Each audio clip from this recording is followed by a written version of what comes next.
입니다. 할렐루야, 고맙습니다. 우리 성가대 너무 축복합니다. 은혜롭습니다.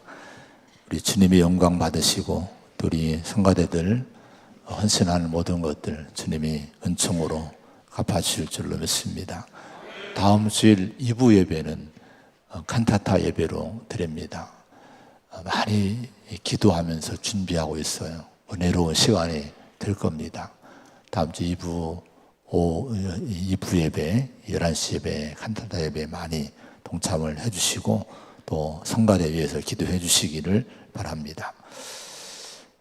십자가의 주님을 바라보자 이 제목으로 말씀을 나누면서 우리 주님이 걸어가신 사순절 기간 고난주간인데 그 십자가의 길을 한번 같이 동행하면서 주님의 그 발자취를 한번 돌아보고자 합니다. 우리 예수님이 이제 성경으로 들어가면은 이제 유대의 사내들인 당국에 의해서 사형이 선고가 됐고 또 로마 총독의 법정에서 빌라도에 의해서 재판이 다 마쳐진 후에 사형 선고가 결정이 됩니다. 로마의 법대로 십자가형에 처해지게 되고 그래서 죽음을 당하시는 장면이 오늘 본문의 말씀의 내용이 됩니다. 자, 우리는 험한 십자가를 붙들겠네 이런 찬양도 있습니다만은 험한 십자가, 주님이 진 십자가를 많이 묵상을 해야 됩니다. 그래야 부활도 의미가 있는 거고, 그래야 십자가에서 전해주시는 그 은혜를 내가 누려야 또 체험해야 내 자신의 존재가, 내가 받은 은혜가, 또 믿음이 얼마나 귀한지 깨닫게 됩니다. 고린도전서 2장에 보면은 바울이 그렇게 얘기했습니다. 예수 그리스도와 그가 십자가에 못 박히신 것 외에는 아무것도 알지 아니하기로 작정했다. 교회도 그렇고 본인도 그렇고 자신은 바울이 그렇게 수상적으로 모든 걸 갖춘 학자요. 율법도 학자면서 수상적으로도 이 부족함이 없는 인물이지만은 오직 십자가에 못 박히신 예수 그리스도 외에는 아무것도 알지 아니하기로 작정했다고 고백을 합니다. 또 갈라디아서 6장 14절에 보면은 내게는 우리 주 예수 그리스도의 십자가 외에 결코 자랑할 것이 없다. 이런 고백을 했습니다. 평생을 복음 전도의 삶을 살아가면서 자신이나 성도들이 이제 오직 예수 그리스도가 못 박히시는 것만 알기를 원하면서 일했다는 거예요. 그 고백을 드리고 있는데 오늘 이것이 우리 교회의 고백이 되어야 되고 저와 여러분의 고백이 되어야 될 줄로 믿습니다.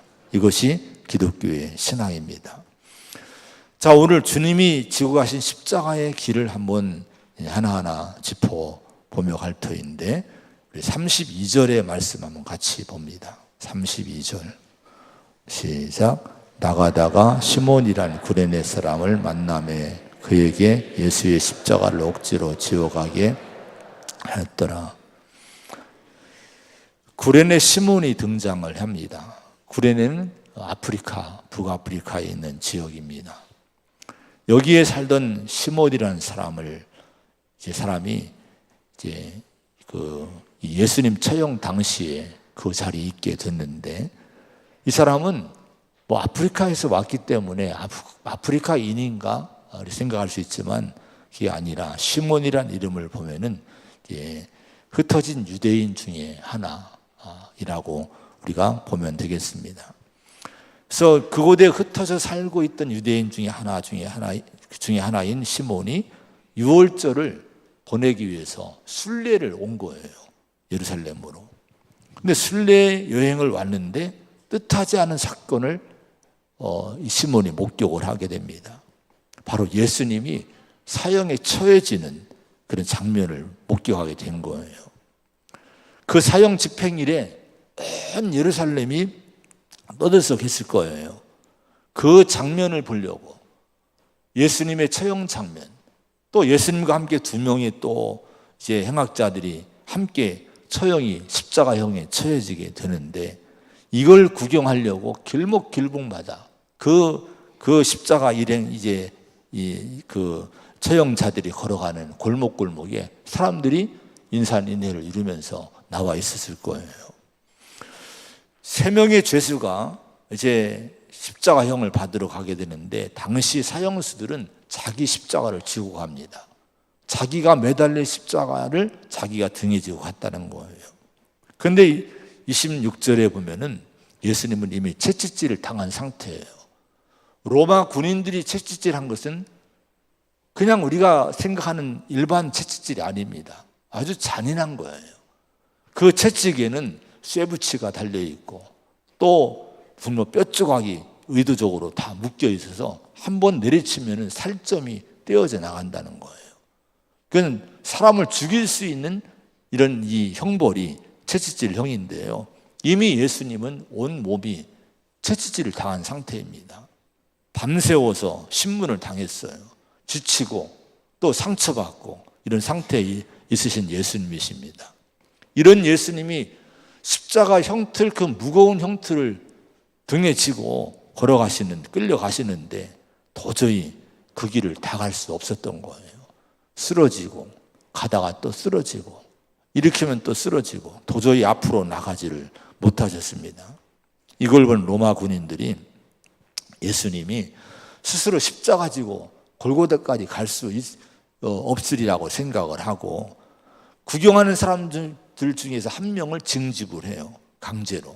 그리고 예수님의 십자가를 그 사람이 지워지고 함께 골고다로 동행하게 합니다. 그때 강제로 징집해 나와서 예수님의 십자가를 등에 지고 함께 동행했던 인물이 누구냐? 바로 시몬이란 구레네 사람이라고 32절에 지금 읽은 말씀에 기록을 해놨습니다. 자, 그러면 왜 로마 군인들이 그 많은 사람들 중에서 구레네 시몬에게 예수님의 십자가를 지도록 지명을 했을까? 우연히 그냥 그 수천 명이 있는데 우연히 그냥 이렇게 뽑았을까요?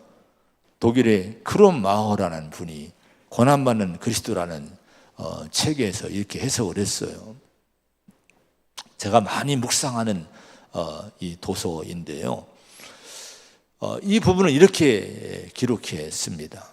현장에 도착하기 전에 지친 예수님이 기절에 쓰러질까 두려워했던 로마 군인들은 대신 십자가를 지고 가게 할 사람을 찾았다. 그런데 많은 사람들 틈에서 구레네 시몬이 금방 눈에 띄었다.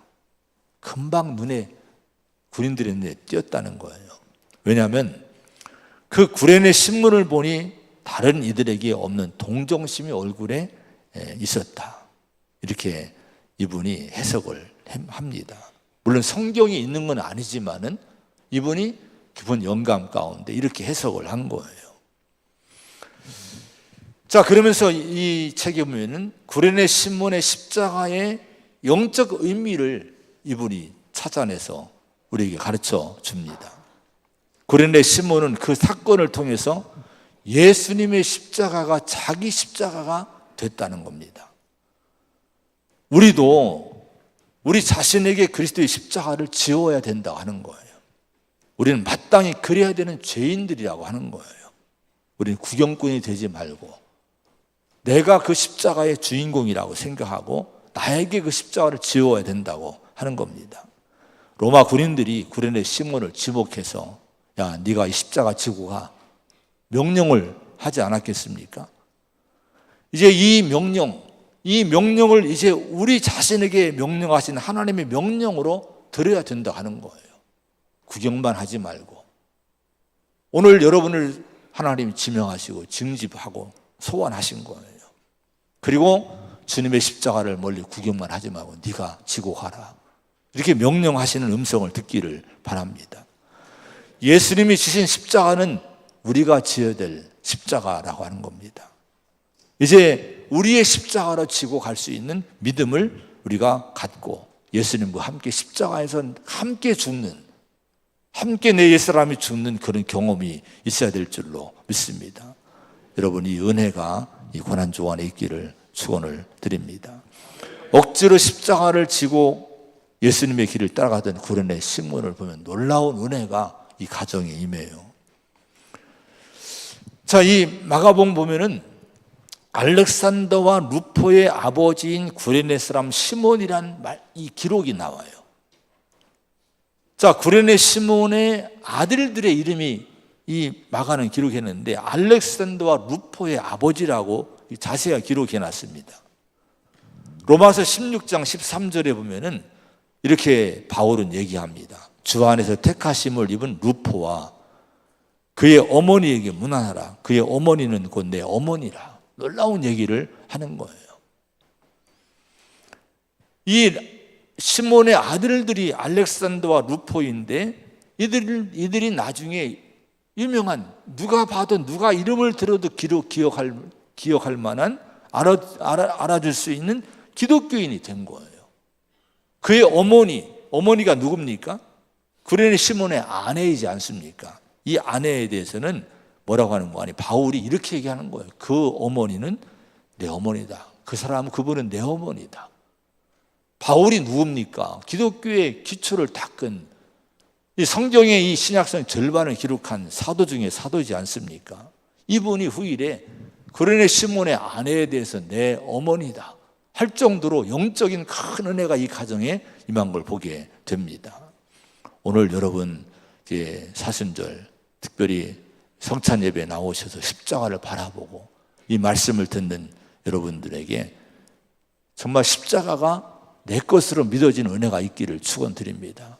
이 믿음을 통해서 여러분 가정들이 이 구레네 시몬의 가정이 받은 그 은혜가 여러분의 가정 모두에게, 자손들에게 임하기를 축원을 드립니다. 33절, 34절의 말씀을 읽어봅니다. 33, 34절 시작. 골고다 곧 슬개탄 포도주를 예수께 주어 마시게 하였더니 예수께서 맛보시고 마시고자 하지 아니하시더라. 자, 예수님이 이제 드디어 골고다 형장에 도착을 합니다. 이름이 골고다입니다. 해골의 장소입니다. 이곳은 지형도 해골의 모습을 닮았다고도 하고 거기서 사형을 많이 시켰기 때문에 죽음의 장소이기 때문에 골고다로 불렸을 것으로 봅니다. 근데 이 골고다는 사망의 장소죠. 죽음의 장소입니다. 이 죽음의 장소에 죽지 않아야 될 예수님이, 하나님의 아들이시고 하나님과 동등하신 그분이 사망의 존재인 인간들에 의해서 끌려가신 거예요. 그리고 못 박힘을 당하십니다. 이 사형장, 여러분 골고다 사형장은요, 우리 모든 인류가 거쳐야 될 그런 죽음을 의미합니다. 그 죽음의 장소에, 우리가 거쳐야 될 죽음의 장소에 하나님의 아들이 오셔서 그 자리에 서신 거예요. 우리를 위해 죽음을 당하시는 거예요. 그래서 우리에게 영생을 주시는 거예요. 이 골고다의 은혜가 여러분의 마음속에 다시 한번 뜨겁게 임하기를 축원을 드립니다. 그런데 이제 이 예수님을 형장에 끌고 가서 로마 군인들이 쓸개탄 포도주를 먼저 먹이려고 해요. 34절에 보면은. 근데 오늘 이 누가복음 27장에 보면은 사형장에서 로마 군인들이 2번의 이 포도주를 먹이려고 했어요. 48절에도 십자가 달린 상태에 있는 예수님에게 먹이려고 했는데 다른 사람들이 그만두라고, 한번 누가 엘리야가 와서 구원하나 보라고 말립니다. 2번 다 이 포도주를 마시지 않으셔요. 자, 쓸개탄 포도주라고 하는 것은요, 포도주에다가 쓸개를 오랫동안 담아 놓는 거예요. 그러면 쓸개의 그 즙이 거기에 스며들어서 포도주가 아주 보통 쓴 것이 아니라 쓰디 쓴 포도주가 됩니다. 왜 이런 걸 만들었을까요? 이건 진통제 용어로, 마취제 효과가 있어서 이런 효과로 쓰기 위해서 이렇게 만들어 둔다는 거예요. 그런데 십자가형이 너무 고통스러우니까 자비로 사형수들에게 이걸 먹였다는 거예요. 그런데 여기 보면 마시게 했는데 예수님이 마시고자 아니했다고 이렇게 34절에 말씀합니다. 이 말씀의 그 문장은요, 이런 거예요. 억지로 군인들이 마시게 합니다. 예수님이 안 마신다고 하는 거예요. 신랑이라 하는 거예요. 먹어라. 안 마시는 거예요. 입 벌리고 먹이려고 해도 안 마시는 거예요. 결국 예수님이 그걸 거부를 하십니다. 이 쓸개탄 포도주는 이 고통을 감해주는 마취의 효과가 있기 때문에 지금 예수님이 온몸에 상처 투성이에요. 고통이 보통 고통이 아닙니다. 또 앞으로 지금 십자가에 못이 박혀야 되는 고통이 다가오고 있어요.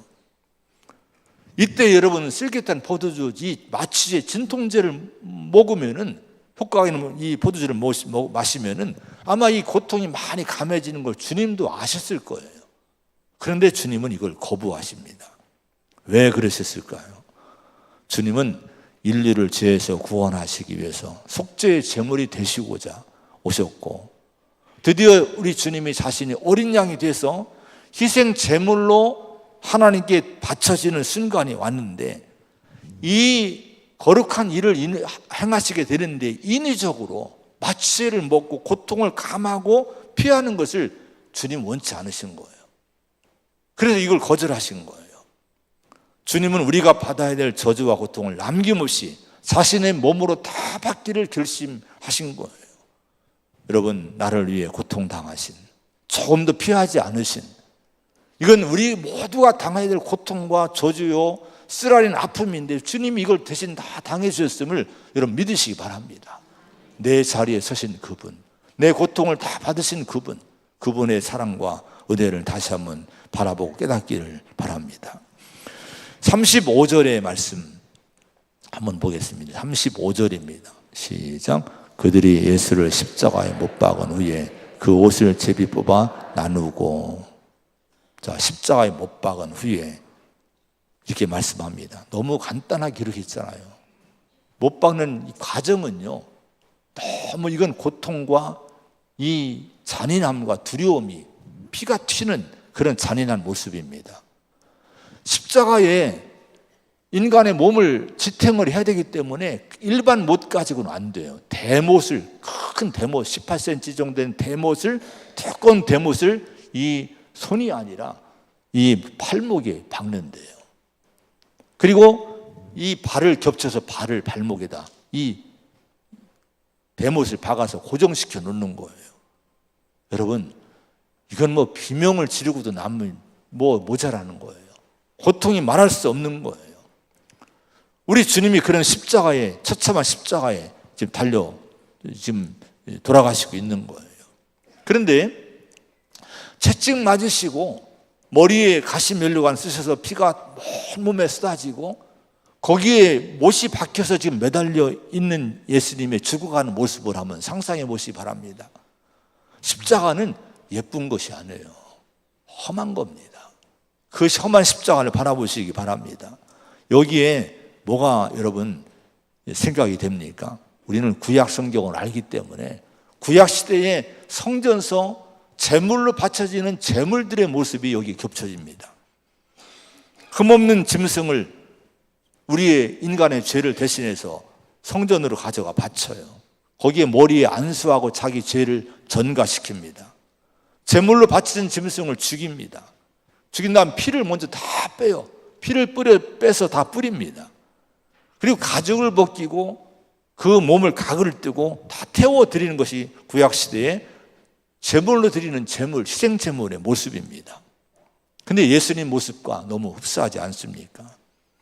우리 주님이 바로 이 속죄 제물 돼서 이 땅에 우리를 위해서 이제 짐승을 대신해서 자신의 제물 돼서 죽으시게 된 거예요.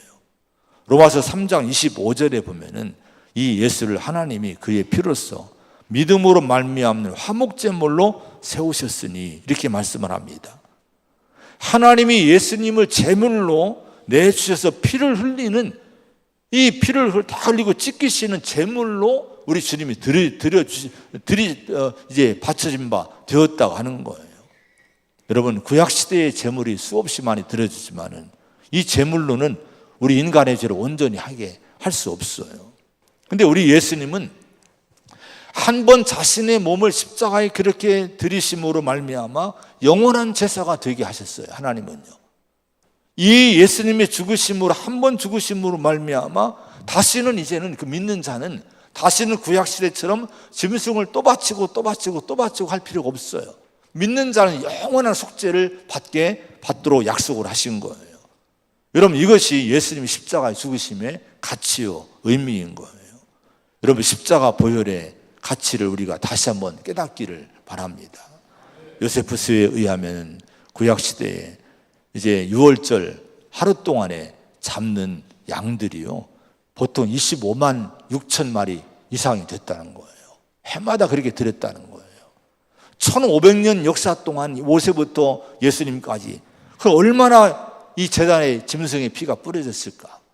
그래도 부족하다는 거, 인간의 죄는요, 씻기는요.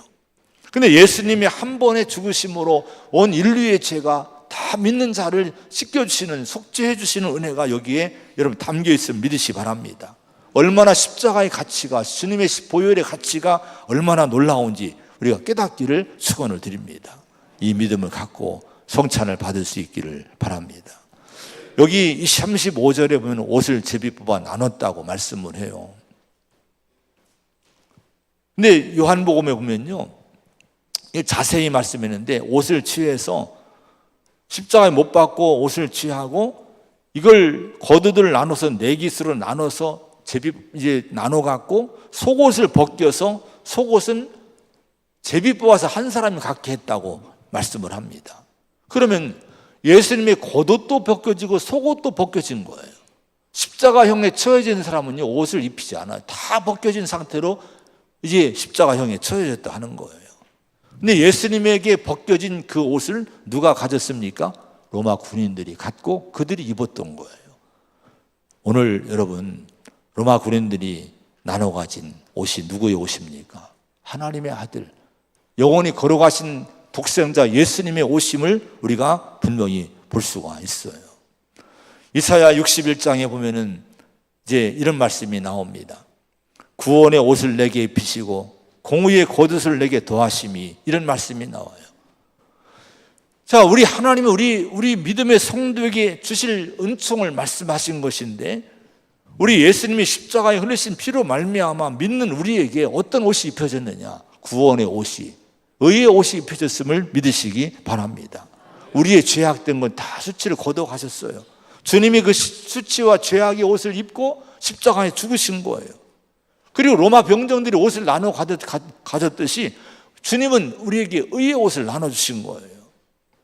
예수님의 몸에서 벗겨진 그 옷이, 그 당시에는 로마 병정들이, 군인들이 가졌지만 그 옷, 지금은 누가 이걸 나누어 입고 있을까요? 지금은 이 예수님의 옷을 누가 입고 있을까요?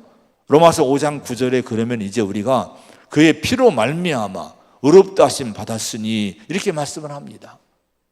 예수님의 보혈에 그 십자가의 능력을 믿는 믿음의 성도가 예수님의 그 옷을 나누어 입은 줄로 믿으시 바랍니다. 우리가 입고 있는 거예요. 예수님에게 벗겨진 그 옷이, 의의 옷이 우리가 지금 입혀지고 있는 거예요.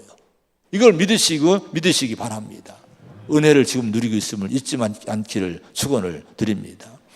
37절의 말씀 마지막으로 읽어보겠습니다. 37절입니다. 시작. 그 머리 위에 이는 유대인의 왕 예수라 쓴,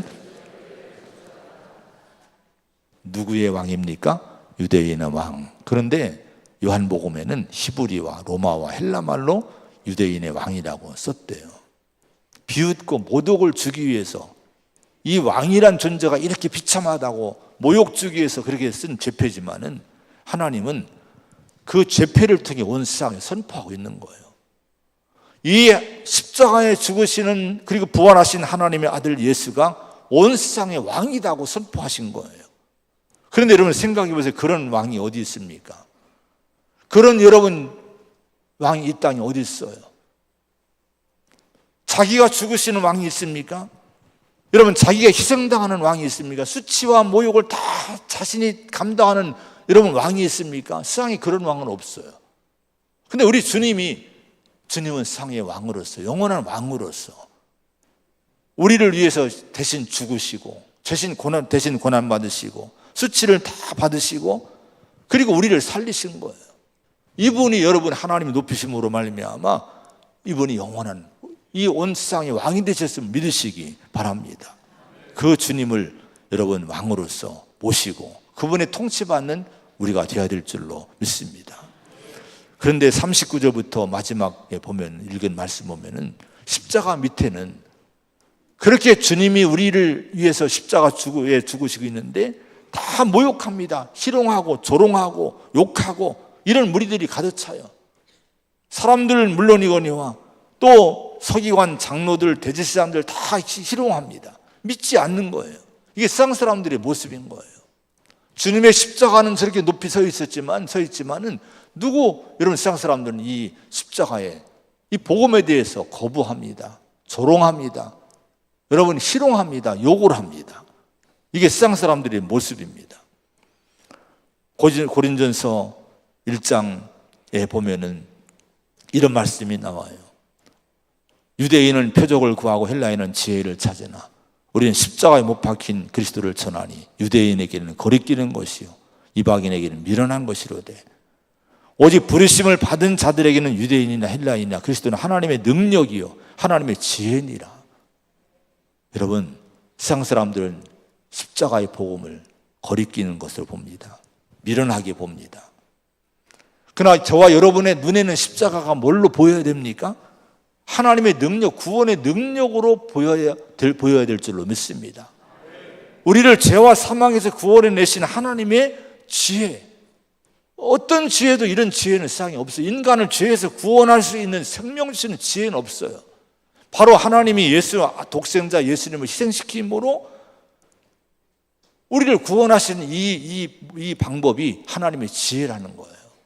이걸 깨닫게 되면 내가 이 은혜로 구원받고 하나님 자녀가 되었구나 확신이 오게 되고 우리에게 자유함을 누리게 되는 은총이 오게 될 줄로 믿습니다. 오늘 예수님의 십자가를 다시 한번 바라보기 바랍니다. 성찬 받으실 때 이 성찬을 통해 이 은혜가 다시 한번 우리에게 뜨겁게 임하는, 그래서 올 2026년도에 이 성찬 예식과 이 고난주간이 다시 한번 내 믿음이 회복되고 믿음이 세워지는 그 은혜가 있는 이 주간이 되기를 축원을 드립니다.